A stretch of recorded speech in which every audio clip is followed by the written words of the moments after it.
Hey everyone, this is Pete, and welcome back to Atari ST A to Z, a series of short playthroughs of Atari ST games, some which I grew up with and some which are new to me. Today is one of the former. Today we're taking a look at Kwik Snax, which was a 1991 release from Codemasters. It's part of the Dizzy series, designed by Philip and Andrew Oliver and programmed by Mark Bell, with graphics by Damon Redmond and music by Alistair Brimble. So while Fast Food, which we've previously seen on this series, was a riff on the Pac-Man, or more accurately KC Munchkin formula, Kwik Snax is a riff on Sega's Pengo, as you'll see when we come to play it.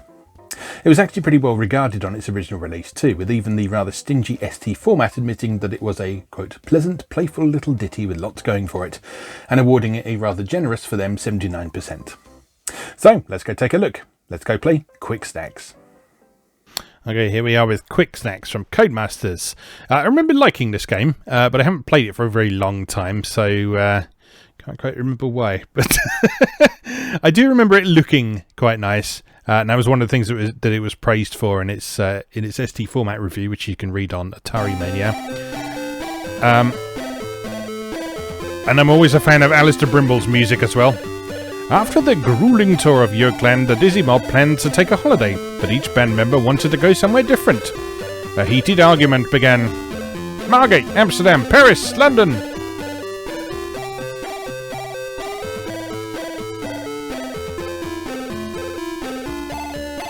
This annoyed Dizzy very much, but unknown to them it annoyed someone else a lot more.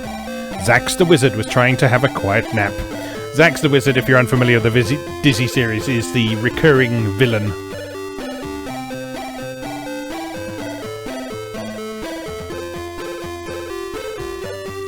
Zax went mad and in a fit of rage cast a nasty spell which sent the Dizzy Mob into the land of personality thus.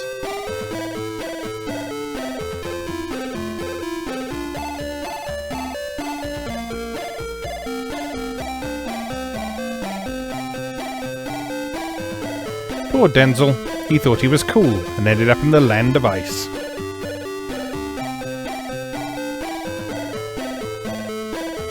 Denzel's got a Walkman, so he's really cool.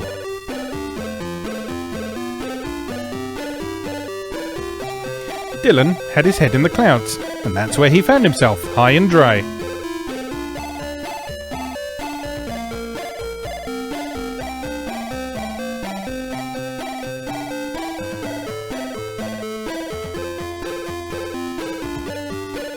Grand Dizzy was old and a touch senile, so he was cast into Cuckoo Land.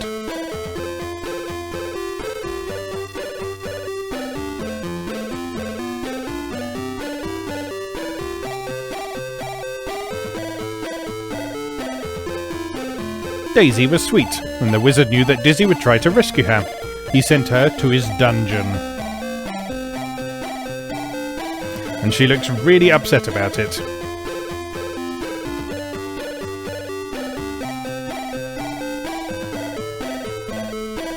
Dizzy was quite upset and vowed to get them all back at any cost. The challenge begins!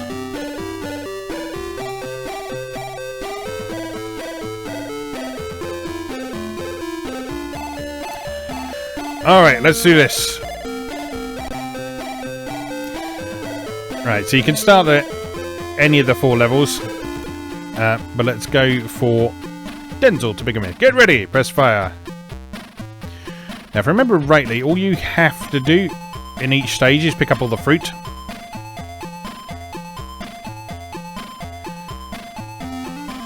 Whoops. But you will probably also want to squish some of the enemies.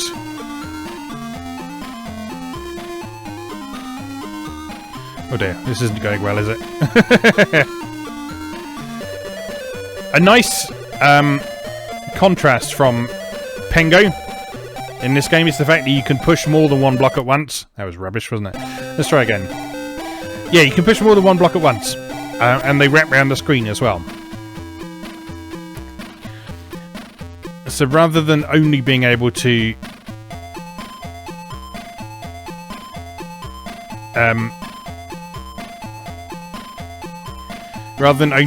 shove stuff from one side of the screen to the other. Ooh, yay.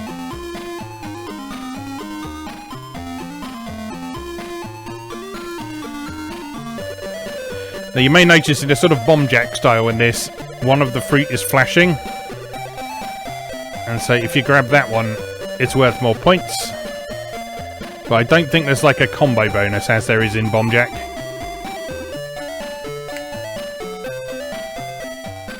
Whoops.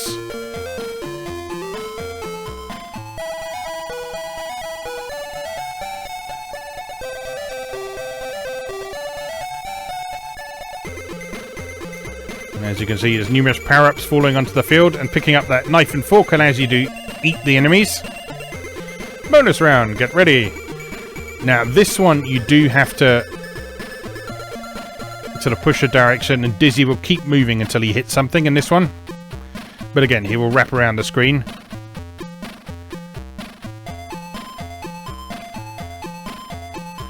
And so in the time limit, you have to move him around so that he can grab all of the fruit.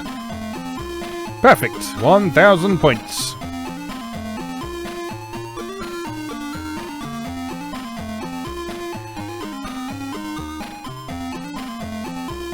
So the 30 slows down the enemies. Oh, and you'll see that in order to kill the enemies, you don't actually need to crush them either. You just need to push a block over them. So you don't need to crush them against a wall. That makes things a little bit easier. Okay. Yeah, I remember why I like this game now. It's just a nice, solid arcade game.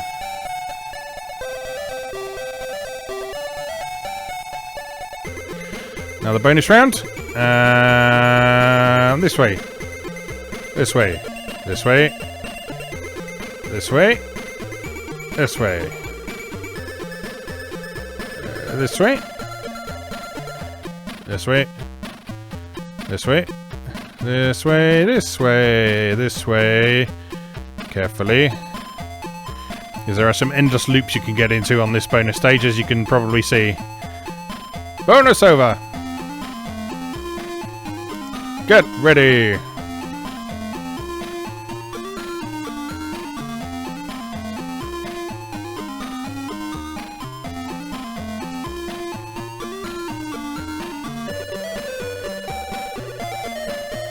Ah, yeah, this is a good game. This is a good game.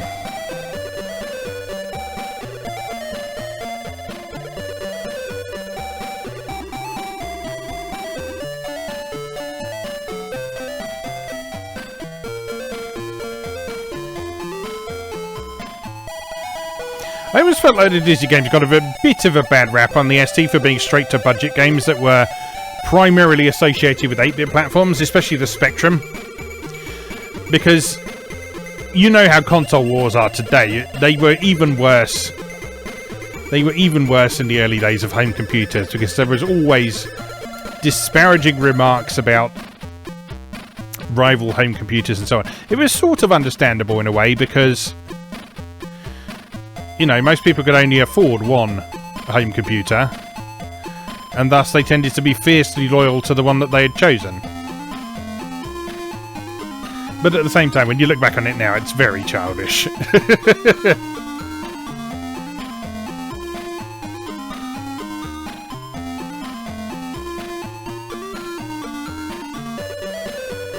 Squash the jellyfish. Uh-oh.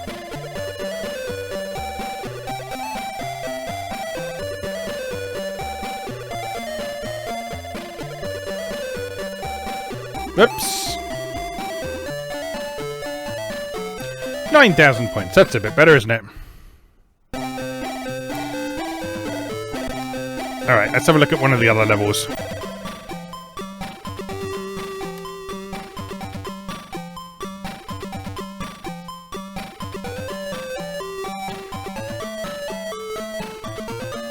Eat the bees, eat the bees.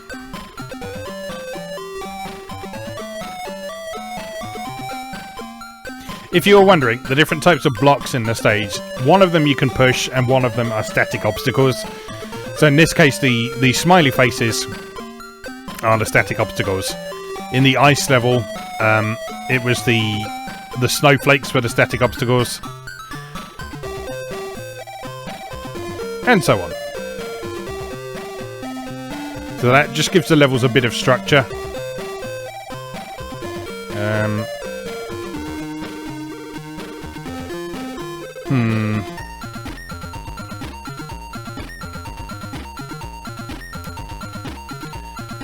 Mushrooms! Denzel likes mushrooms because he's a filthy hippie.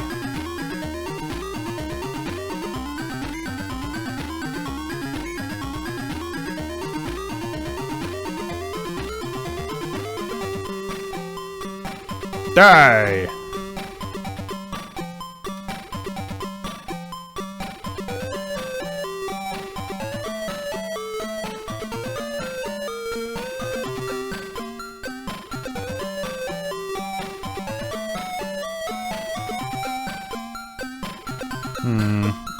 No, do we get that last one?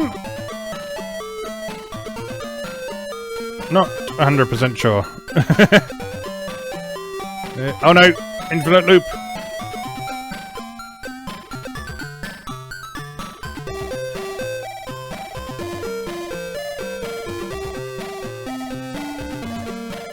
Oops!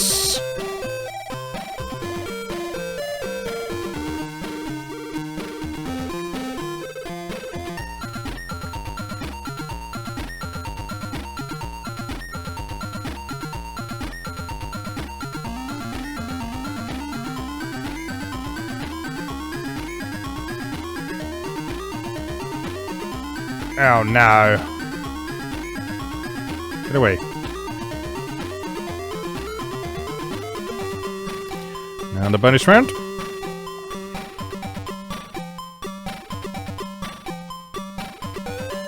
Looks reasonably straightforward.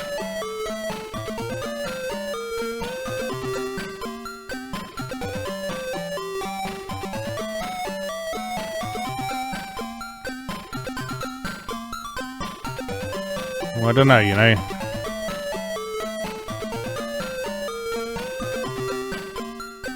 Oh, I nearly had it. Never mind.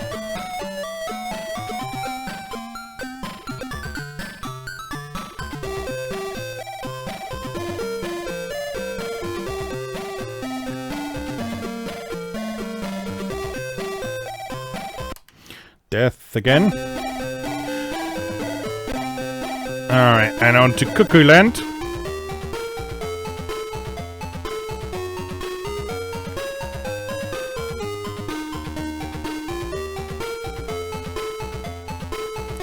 Graphics in this are really nice, actually. This is one reason that I say that the Dizzy games often got overlooked on the ST, because a lot of times people would make certain assumptions about budget games. That's wrong. Like, because they were cheap, that they couldn't possibly have good production values.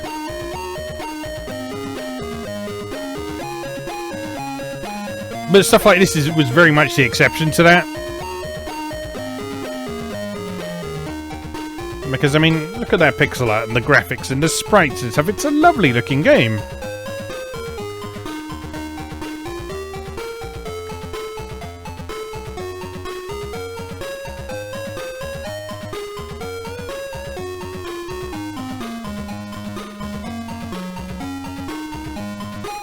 And very playable, very enjoyable.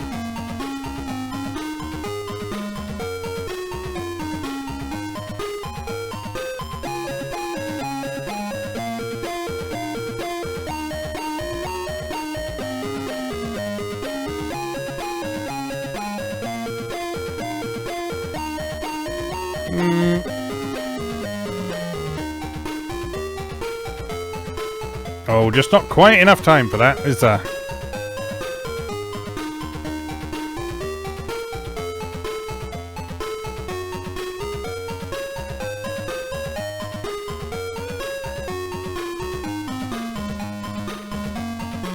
Whoops. There's a blue potion as well. I can't remember what that does.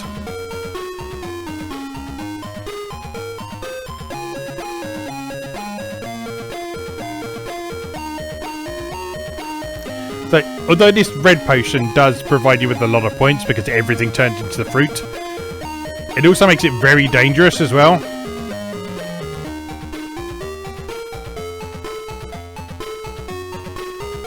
Because you really, really do need to keep an eye on the enemies to stay safe.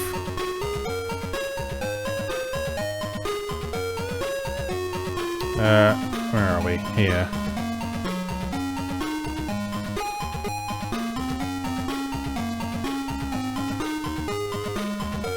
Oh, that's just a nice easy one.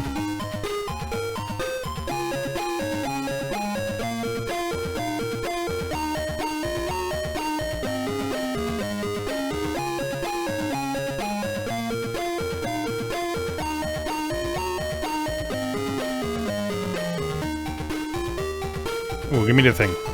Yeah. Jump on the bees. Jump on the bees. All of the bees.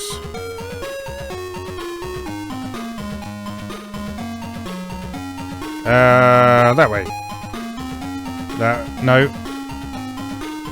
Oh no! I've messed up already.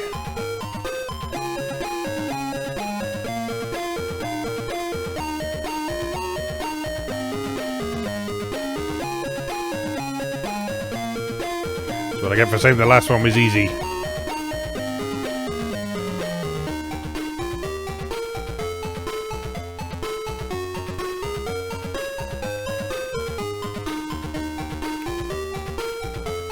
Smash the fiery bastards.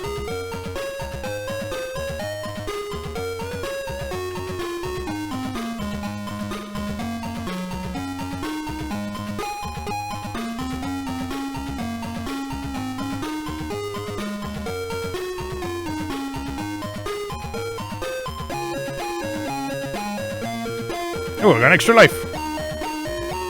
Well done, level 3 complete.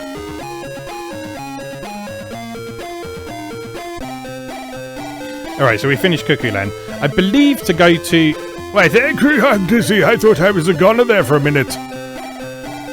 I believe to do Zach's dungeon, you have to do the others. Oh, no you don't. You can't go straight there. I was mistaken. Let's give it a go. In theory, this should be the hardest.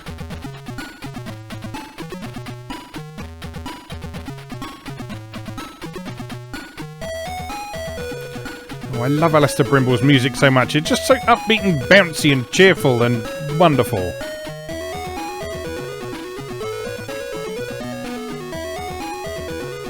And he's another example of a composer who composes things properly as well as actual pieces of music rather than simple loops.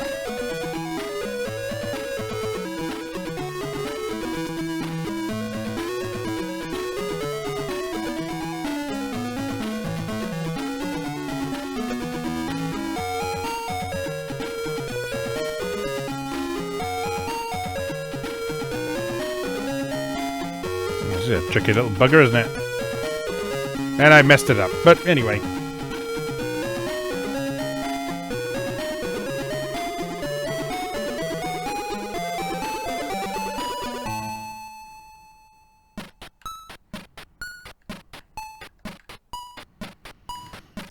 But like, you listen to that piece. That was a fairly substantial piece of music there, which is still impressive in this era.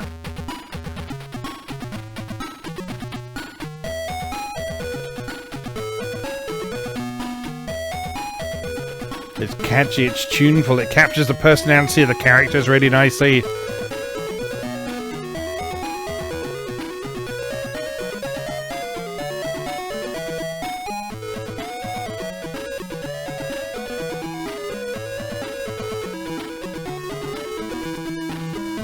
Bonus round! This way. This way. This way. This way. This way. This way. This way. That way. That away. That away. That away. That away. No. Yes. No. I don't know. Too hard. Not too hard. Just brain not working.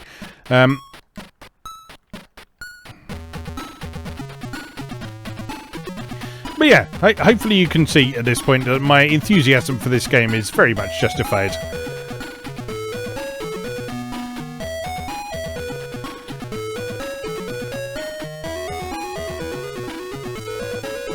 We had like pre-release evaluation copies of, I think there were 2 Dizzy compilations released on the Atari ST, and we had like pre-release evaluation review copies of them.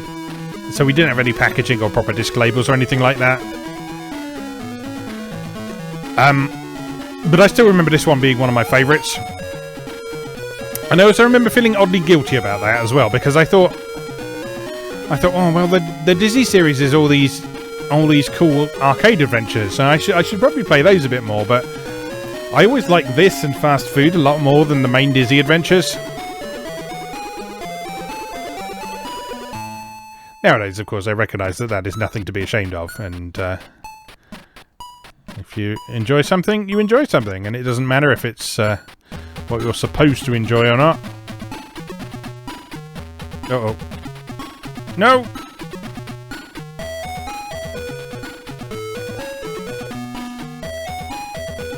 Squish! Squish! Oh, there's a blue potion. What does that do? I don't know. This way. This way. This way. This way. Up. Up. Up. Up. Up. Up. Up. That's the stuff. Perfect. Level 4 complete.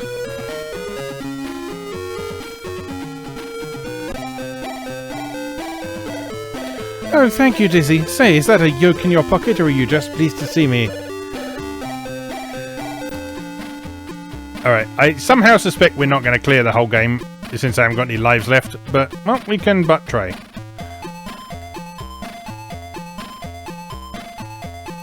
We can but try.